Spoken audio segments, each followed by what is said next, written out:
Allez, notre club expert immobilier, on a gardé derrière moi notre décor traditionnel, mais aujourd'hui on va quitter les marchés européens et les marchés hexagonaux pour aller bien plus loin, aux États-Unis et au Royaume-Uni notamment. Avec nous, nos invités aujourd'hui, Guillaume Massé, président de Principal 1M, et avec nous également un habitué du plateau, David Seksig, cofondateur de Remake 1M. Alors, je dis toujours que lorsqu'on a des lancements de produits, en fait, ces lancements s'expliquent par des tendances de marché, mais aussi par des histoires d'entreprise. On va donc essayer de regarder déjà l'origine de ces deux produits, comment ils se positionnent dans l'histoire des entreprises.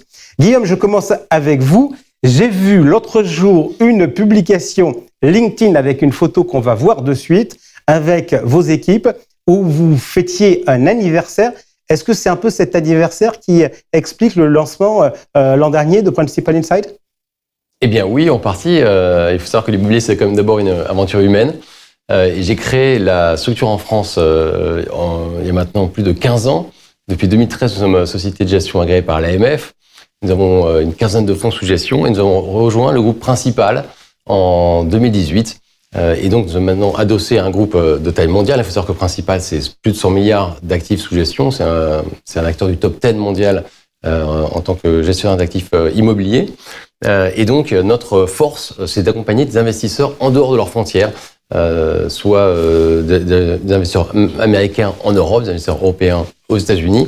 Nous l'avons fait avec succès depuis maintenant 15 ans pour des investisseurs institutionnels. Et nous nous sommes dit, pourquoi ne pas faire bénéficier de cette expérience, de notre expertise aux épargnants français en leur proposant un produit qui leur permettrait d'accéder d'une façon privilégiée au marché américain et européen. Alors chez vous, le mariage entre l'Europe et les États-Unis, les deux continents s'entendent bien, ce qui n'est pas le cas forcément dans tous les secteurs. David, je me tourne maintenant vers vous. Lancement de Remake Life, franc succès. Quand on a fait ça, on se dit, next step, c'est quoi ? Alors Next Step, c'est toujours difficile lorsqu'on est dans une aventure entrepreneuriale de prendre le prochain train, de prendre la bonne décision. Nous, ce qu'on a constaté en fait au moment où après avoir lancé Remake Live, c'est que on a tout de suite eu une stratégie pan-européenne sur ce produit, une stratégie pan-européenne qui était choisie, qui était voulue au travers d'un produit diversifié. Et on a constaté que le marché du Royaume-Uni était un marché sur lequel, après avoir investi près de 300 millions, il y avait un nombre d'opportunités incroyables qui s'offraient à nous. Et on était limité finalement au travers de notre produit parce que Remake Live, c'est pas un produit spécialisé pour le UK. Donc à partir de là, on s'est dit mais comment on peut transformer cette opportunité en produit pour nos clients ? Et du coup, de fil en aiguille, on a décidé de créer un fonds thématique, un fonds spécifique orienté vers le Royaume-Uni, qui était Remake UK, mais avec une spécificité qui était la suivante, c'est un fonds fermé. Parce que on considère, et en tout cas c'est notre thèse, nous, d'investissement chez Remake, que les fonds ouverts doivent être diversifiés et que les fonds thématiques doivent être fermés. Je vous corrige, si vous le permettez, Remake UK 2025, cette notion de millésime était importante pour vous ? Ah oui, absolument. Alors c'est pas une correction, c'est une réalité. Donc c'est une précision. Oui, c'était important pour nous puisque ça va avec l'idée de fonds fermés, puisque si on devait comparer ça finalement à d'autres fonds de la gestion d'actifs, on pourrait imaginer que c'est un fonds daté immobilier. Okay. C'est-à-dire on prend acte d'une date et on déroule une stratégie sur une durée déterminée. Alors, on va bien évidemment dans quelques instants rentrer dans les produits. J'écrivais l'autre jour en faisant le bilan des SCPI pour le site de Plus Encore que les lancements étaient plus durs que dans le passé en termes de collecte. Guillaume, comment vous l'expliquez les difficultés qu'il y a aujourd'hui sur ce marché pour les lancements sur lesquels l'appétence était quand même relativement forte auparavant? Oui, c'est très simple. En fait, le niveau de collecte générale a diminué de ces dernières années. On est passé d'environ 10 milliards dans les bonnes années de collecte annuelle à peut-être 3 ou 4 milliards. Donc, la collecte générale est plus faible et il y a beaucoup d'ACP qui se sont lancés. Qui sont lancés pour une bonne raison, c'est que c'est un bon moment pour se lancer puisque le marché immobilier est en début de cycle. On démarre dans un nouveau cycle de long terme, donc c'est un bon moment pour investir dans l'immobilier. Donc, beaucoup d'acteurs se sont engouffrés dans la brèche et se sont lancés sur le marché. Donc il y a beaucoup de lancements, beaucoup d'ACPI, beaucoup de produits sur le marché pour un niveau de collecte général qui est limité. Donc ça rend le lancement compliqué. Moi, ce que j'analyse, c'est que beaucoup de ces lancements sont sur des produits qui sont similaires. beaucoup de produits, beaucoup de SCPI qui sont européennes, diversifiées. Et donc, l'important, c'est d'arriver à quelque chose de nouveau. Ce qui est le cas de David et qui est aussi notre cas, c'est-à-dire que nous sommes venus avec un produit qui n'existait pas sur le marché, c'est-à-dire un produit qui donnait un accès à la fois aux États-Unis et en Europe, et qui est porté par un acteur aussi qui est différent, puisque nous sommes le seul groupe américain aujourd'hui qui proposons une SCPI au marché français. David, sentiment sur la collecte, sur les lancements? Oui, bah en fait, Guillaume l'a résumé, hein, le niveau de collecte a baissé. Les CPI, comme l'immobilier, en tout cas la collecte immobilière, c'est un marché qui est très procyclique et non pas contracyclique, c'est-à-dire que quand ça va bien, on collecte comme des malades, et quand ça va mal, on collecte pas, alors que ça devrait être l'inverse, puisque finalement, quand ça va pas, ça veut dire que c'est le moment d'acheter, puisque on a des opportunités incroyables dans les différents pays, que ce soit chez nous, que ce soit en Europe, au UK ou aux États-Unis, il y a des opportunités. Donc aujourd'hui, le marché s'est fragmenté sur un niveau en termes de distribution, sur un niveau de collecte qui est moindre. Donc forcément, c'est plus difficile. Et puis, les prescripteurs, ils sont partagés entre l'idée de convaincre des nouveaux clients d'aller dans ce nouveau cycle de l'immobilier, et puis de convaincre d'anciens clients qui sont peut-être scotchés avec des positions un peu dures, un peu complexes sur des acteurs historiques qui ont pas démérité d'ailleurs, hein, qui sont victimes quand même d'un sujet de cycle. Et là, il faut convaincre pour faire revenir les clients. Donc c'est un peu plus dur. On rentre dans les produits maintenant, donc 2 produits innovants pour voir comment les utiliser et voir leur qualité, éventuellement les niveaux, les risques qu'il peut y avoir. Je commence avec vous, David. Donc Remake UK 2025. Vous me dites spécialisé sur le Royaume-Uni en termes de classe d'actifs. Vous interdisez des choses, vous autorisez quoi? La stratégie d'investissement, ça va être quoi? Alors, on s'interdit rien en termes de classe d'actifs, en termes de typologie d'actifs, plutôt, pour être tout à fait précis. C'est un fonds qui est concentré géographiquement, puisqu'il s'adresse au marché du Royaume-Uni. Pourquoi le marché du Royaume-Uni? Parce que c'est le marché qu'on avait identifié comme étant le marché le plus porteur, finalement, en Europe aujourd'hui, par rapport à nos analyses. On est sur un marché sur lequel on a un rebond en termes de volume depuis 2 ans qui est extrêmement important. Hein. Alors, on va revenir là-dessus. Donc, marché UK, donc, on peut aller sur tout type de classe d'actifs. Sauf le résidentiel, parce qu'on reste en immobilier commercial. Ok. Vous m'avez dit que c'était un produit fermé. Oui. Durée de la période de collecte. Alors, on a une période de collecte de l'ordre de 18 mois. On avait un objectif de collecte entre 50 et 100 millions sur ce produit, on en parlera plus tard, qui est un produit qui est une offre complémentaire. Finalement, c'est pas une offre phare, c'est pas une offre corps chez nous, de par la concentration, de par la construction du produit, etc., etc. Donc c'est aujourd'hui. Donc ça nous mène jusqu'à quoi? Jusqu'à 2027? Ouais, à peu près mars 2027. Ok. Maintenant, durée du produit. Durée du produit, c'est minimum 7 ans. C'est-à-dire que alors il faut savoir que au bout de 7 ans, c'était la durée recommandée d'investissement. On peut être amené à proposer aux associés la dissolution du produit. Donc c'est ce qu'on fera. On le fera est-ce que ce sera à 6 ans, est-ce que ce sera à 5 ans, est-ce que ce sera à 7 ans?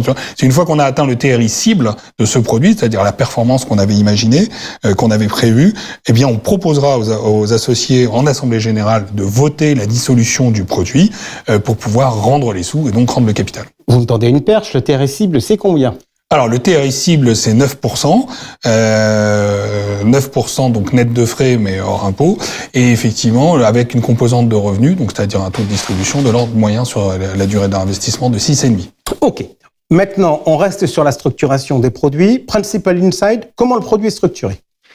Alors, nous, c'est une philosophie qui est assez différente, puisque nous, c'est un fonds qui est diversifié à la fois géographiquement, puisqu'on est sur les États-Unis et sur l'Europe, sur tous les pays où on est présent en Europe, donc 8 pays européens, hors France, et toute classe d'actifs, de la même façon que David. Juste la logique la logique de diversification entre Europe et États-Unis, c'est simplement l'histoire de votre boîte et de Principal, ou bien c'est qu'il y a des intérêts de diversification que vous avez mesurés? C'est le contraire. C'est-à-dire qu'en fait, c'est qu'il y a une opportunité qui est intéressante, qui est évidente en fait d'investir aux États-Unis. Et nous sommes bien placés pour porter ce produit, mais c'est pas le contraire bien sûr. Et cette opportunité, elle est double en fait. La première, c'est que le marché américain, c'est un marché qui a toujours été plus performant que le marché européen. historiquement, les performances américaines ont toujours surperformé le marché européen. Ensuite, ce qui est très intéressant aussi, c'est que c'est un marché qui est plus profond, c'est le plus gros marché au monde, le marché américain. Donc, c'est un marché qui est profond, qui est liquide, qui est plus performant historiquement que le marché européen. Donc ça, c'est le premier avantage.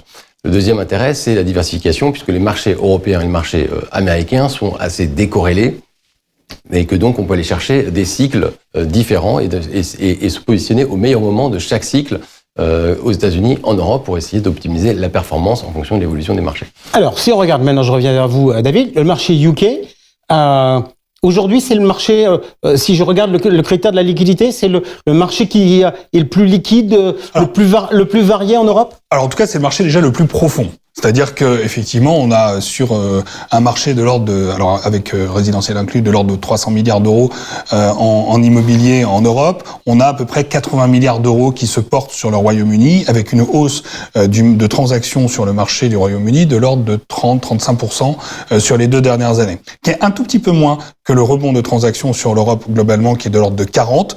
Tout simplement pourquoi? Parce qu'il y a un effet de base. C'est un marché qui est très mobile, c'est un marché qui est très réactif et il a réagi un peu plus tôt que les autres, puisqu'il a commencé à baisser le premier, il a aussi commencé à reprendre en termes de transactions le premier. Donc oui, un marché sur lequel on peut, entre guillemets, faire ses courses assez facilement, puisque énormément de transactions, donc énormément de choix sur les actifs qui s'offrent à nous en tant qu'investisseurs.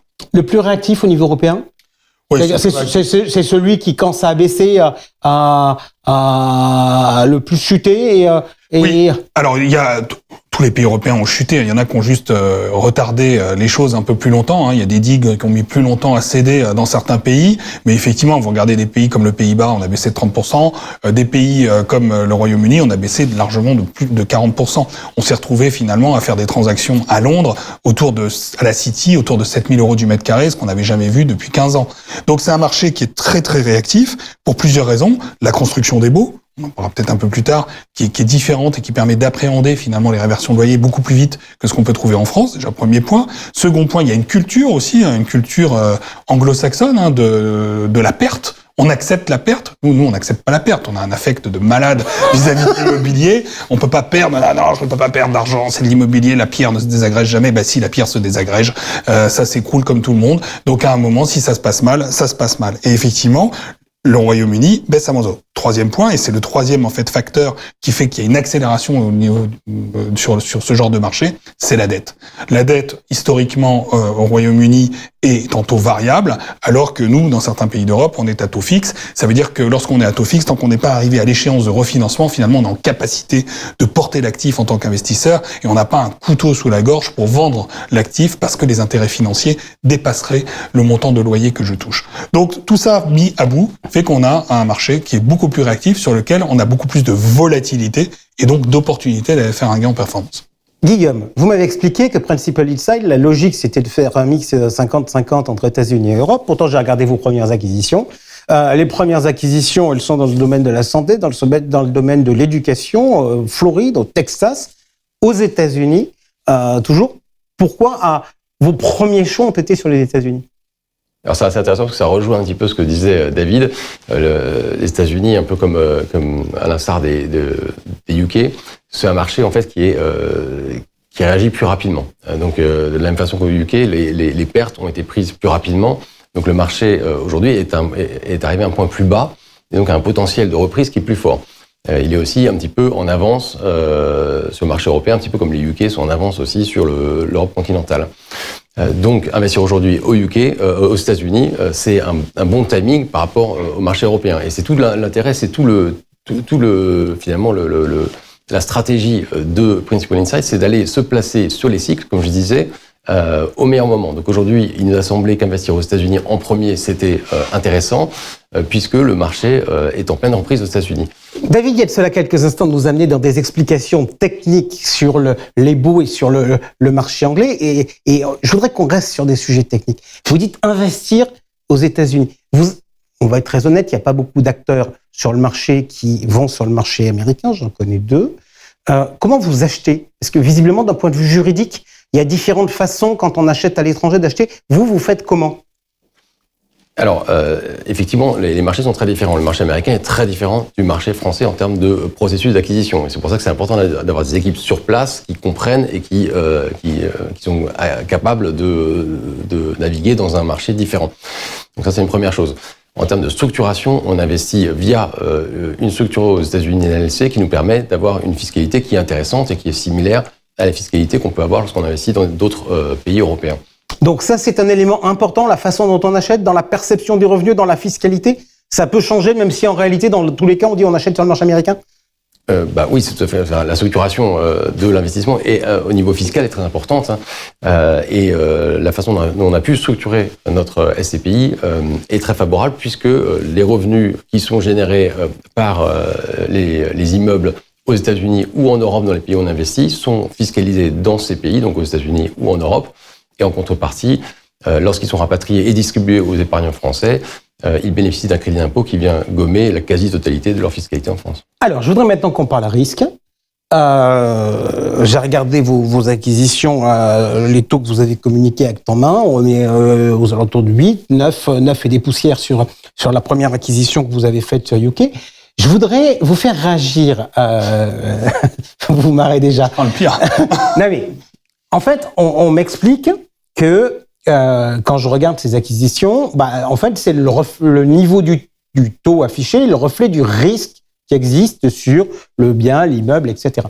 Est-ce que l'on doit juger un 9% en zone euro de la même façon en termes de risque qu'un 9% sur le UK?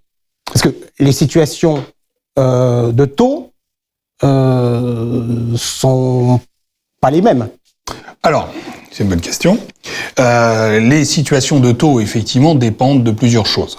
Les taux qu'on trouve sur un marché immobilier dépendent déjà des sujets d'offres et demande, mais puisqu'effectivement, il faut qu'il y ait une dynamique sur ce marché pour voir soit les taux baisser et donc voir les actifs s'apprécier, soit qu'il y ait moins d'acheteurs pour voir les taux augmenter et se retrouver dans une situation où les actifs baissent. Ça, c'est le premier point. Le second point, c'est que tous les acteurs, finalement, depuis la financiarisation de l'immobilier, appréhendent l'actif immobilier un peu comme une obligation, au travers d'un taux de base qui est un taux de référence, sur lequel on ajouterait des primes de risque pour s'exposer premièrement à la classe d'actifs immobilières et ensuite à des risques spécifiques liés à des immeubles, obsolescence, risque juridique, blablabla, j'en passe et des meilleurs. On va pas tous les lister. Mais effectivement, une fois qu'on a dit ça, il faut se poser la question de savoir à partir de quel taux je me base pour construire finalement mon taux de référence en immobilier. Lorsqu'on est en France, on a l'habitude de se comparer, puisqu'on est sur une classe d'actifs longue, à l'OAT 10 ans. C'est l'OAT 10 ans qui sert d'étalon, donc on est autour de 3,70 sur l'OAT 10 ans de mémoire.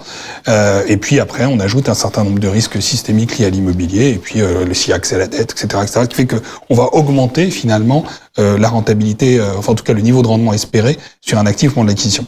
Quand on est au Royaume-Uni, on va se fixer sur le gilt 10 ans. Donc, qui n'est pas au même niveau.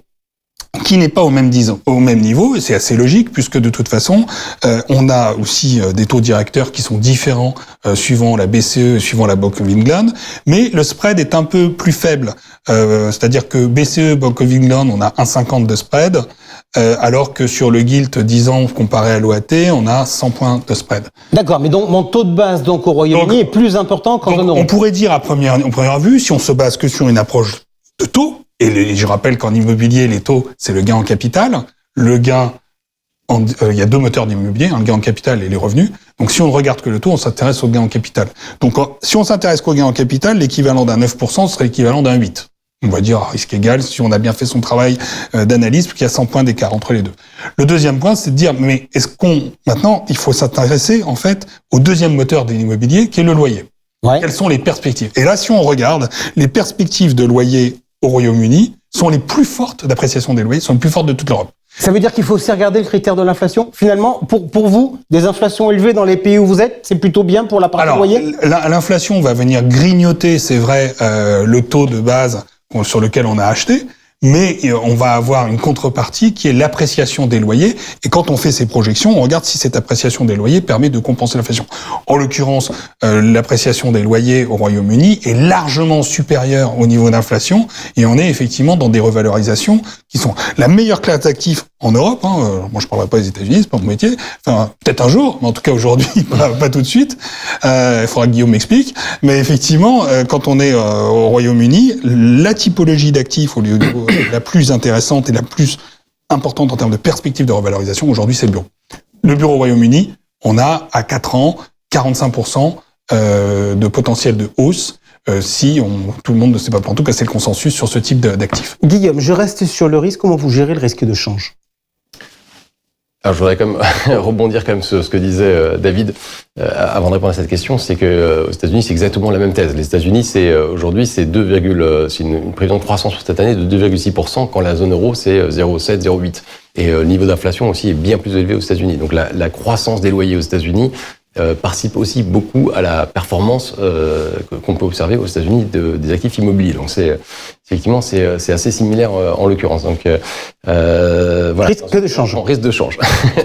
Risque de change. Donc notre stratégie en termes de risque de change, c'est de pas couvrir d'une façon systématique ni en totalité le change. Pour une bonne raison, c'est que l'intérêt d'investir aux États-Unis, c'est d'aller chercher un supplément de taux. Pour la raison un petit peu qu'a expliqué David, qui sont similaires aussi aux États-Unis, que l'environnement de taux est plus élevé. Donc, lorsqu'on investit aux États-Unis, on va chercher plus de taux et d'aller chercher une diversification. Si on couvre le change, ça nous coûte entre 150 et 200 points de base sur le rendement qu'on rapatrie en Europe. Et donc, finalement, ça vient gommer tout l'intérêt d'aller investir à l'étranger. Ça européanise d'une certaine façon la performance qu'on va chercher aux États-Unis. Et donc, on perd tout l'intérêt de cette diversification et au niveau de la performance. Oui. Ouais, David, vous, de votre côté, vous faites quoi ? Parce qu'en fait, il y a deux côtés au change. Il y a le côté immeuble, valorisation des immeubles, et puis il y a le côté loyer. Et c'est vrai que la SCPI, c'est quand même un produit de revenu. Donc, comment on va entre guillemets, avec le change, on se dit qu'on va gérer la distribution. Alors, nous, on couvre pas non plus. On couvre pas pour une raison très simple, c'est qu'effectivement, on va chercher du surplus de performance au travers des différentiels de taux, comme on l'a expliqué un peu précédemment. Mais ce qui est intéressant lorsqu'on fait une couverture, c'est de rapporter finalement le risque mathématique de perte sur le change au coût de ce risque, de cette couverture de change. La couverture du sterling, ça coûte 150 points de base aujourd'hui. Si les taux devaient baisser, ça coûterait certainement moins parce que c'est un écart de taux. Donc on aurait aujourd'hui 150 points de base comparé à quoi ? Comparé à une volatilité, c'est-à-dire en fait une variation. Une fluctuation exactement de la monnaie. Si on regarde à 10 ans, le sterling a une volatilité de 7%. Si on regarde à 3 ans, on a une volatilité de 4,5%. Prenons un exemple simple. Imaginons qu'on achète un immeuble à 10%. Le rendement, j'ai fait exprès de dire 10 pour qu'on fasse... Pour qu'on comprenne. Exactement. C'est-à-dire 4,5% de 10%, c'est 45 centimes. Donc c'est 0,45%. Et ben, ça nous coûterait donc... On aurait un risque finalement de variation de 45 centimes sur le revenu, alors que en face de ça, à un moment T, c'est-à-dire pas tout le temps, à un instant T, alors qu'à côté de ça, si on devait couvrir, on aurait un coût permanent de 1,5%, donc 3 fois plus. Bon, bah voilà, le match, il est dit, quoi. Ok. On arrive dans la dernière ligne droite pour voir un peu comment on utilise les produits. D'abord, un petit point d'actualité. Oui. Enfin, vous avez acheté en Europe ? Eh bien oui, effectivement. C'est dur. Après 3 acquisitions aux États-Unis, nous avons fait notre première acquisition en Europe la semaine dernière. Lundi dernier, nous avons acheté un premier actif aux Pays-Bas, qui est un immeuble qui est mixte de bureaux et data center, avec un locataire qui est un locataire de l'industrie technologique. Donc avec des très très bons fondamentaux. Donc c'est notre première acquisition effectivement en Europe, aux Pays-Bas. Et nous sommes en train de faire l'acquisition d'un 4e actif aux États-Unis qui va être closé dans les jours, qui va se finaliser dans les jours à venir, et qu'on va acheter avec un mécanisme qui est très intéressant, c'est que le groupe principal nous met à disposition une ligne pour faire des acquisitions en avance de la collecte. Et donc cette acquisition aux États-Unis que nous sommes en train de réaliser, elle est acquise avec les fonds propres de Principal. Et ensuite, lorsque la collecte arrivera au niveau de la SCPI, ça nous permettra d'acheter cet actif qui sera déjà sécurisé. J'imagine les gens qui sont derrière leur poste, qui se disent, mais quand même fou, ça fait 25 minutes qu'ils sont ensemble, il lui a toujours pas posé la question de savoir quels étaient les objectifs de performance du produit. David nous a donné les siens pour Remake UK. L'objectif de performance du produit, c'est quoi? Alors, l'objectif à long terme, sur une détention recommandée d'environ 10 ans, c'est de 6,5% de TRI et 6% de distribution brute. Donc ça, c'est l'objectif long terme. Bien sûr, aujourd'hui, les conditions sont plutôt favorables, à la fois en termes de moment de marché, on parlait du cycle immobilier, et d'environnement de taux. Et donc, Allez, je vais vous faire une provoque. Quand vous allez définir le taux de la première année, vous allez vouloir faire quoi? Vous allez vouloir vous mettre en tête des classements? Vous allez vouloir dire on est des gars sérieux, on fait un peu plus que ce qu'on affiche? Parce que sur un an, on sait que on peut faire facilement un peu plus que ce qu'on affiche. Bien sûr. Ça sera quoi la stratégie? Alors la stratégie, c'est à la fois de pas faire n'importe quoi, c'est pas d'aller distribuer du 15%, mais on a la capacité de bien se placer dans les classements, et c'est l'idée. Ok, on regardera ça. David, je reviens vers vous avec quelques petites dernières questions.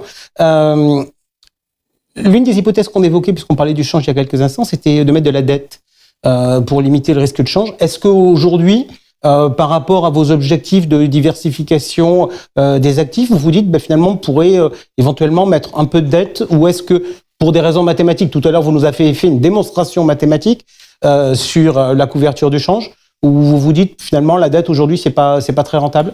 Alors, la dette, elle est toujours rentable parce qu'on arrive à lever de la dette au Royaume-Uni sur des niveaux qui sont inférieurs au taux de rendement des actifs. Donc, la dette est ce qu'on appelle reductive. Donc ça, il n'y a pas de sujet là-dessus. La bonne nouvelle, c'est que les sociétés de gestion françaises sont capables maintenant de lever de la dette au Royaume-Uni auprès de banques locales. Ça n'a pas toujours été le cas, hein. Il faut quand même dire que c'est aussi la résultante finalement de la crise qu'on a connue depuis 2022. Finalement, comme on a eu un nouveau cycle immobilier, il y avait que certaines SCPI qui étaient présentes sur le marché. Les banquiers n'arrivaient plus à financer, donc finalement ils se sont dit les SCPI c'est peut-être pas mal. Je vais regarder ce qu'ils font, ce qu'ils proposent, et je vais peut-être les financer finalement. Alors que jusqu'à présent, les banques étrangères refusaient de financer un animal sur lequel il y avait parfois 10 000 ou 15 000 clients particuliers aux revenus fonciers derrière par transparence. Donc aujourd'hui, on peut lever de la dette. Le sujet, c'est est-ce qu'on va lever de la dette dans Remake UK?